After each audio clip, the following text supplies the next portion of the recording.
नमस्कार YouTube family, आज आपण बनवत आहे प्रसादाचा शिरा। त्यामध्ये लागणारे साहित्य आपण घेतलेले आहे 1 वाटी तूप, 1 वाटी साखर, 2 वाट्या दूध, 1 वाटी ड्रायफ्रुट्स आणि 1 वाटी रवा, तसेच चवीनुसार वेलची पूड। तर चला आपण प्रसादाचा शिरा बनवायला सुरुवात करूया। सर्वात प्रथम आपण गॅस ऑन करून कढई ठेवली।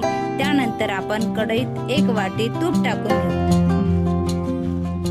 आता आपण कढईत रवा टाकून घेऊया। त्यामध्ये ड्रायफ्रुट्स टाकून लालसर परतून घेऊया। नंतर त्यात आपण साखर टाकू। साखर टाकून झाल्यानंतर आता दूध टाकू आणि आता त्याच्यात चवीनुसार वेलची पूड टाकू। आता सर्व मिश्रण एकजीव होईपर्यंत परतायचं आणि 2 मिनिटांसाठी वाफ घ्यायची। तर आता तुम्ही पाहू शकता, अशा प्रकारे आपला शिरा तयार झालेला आहे।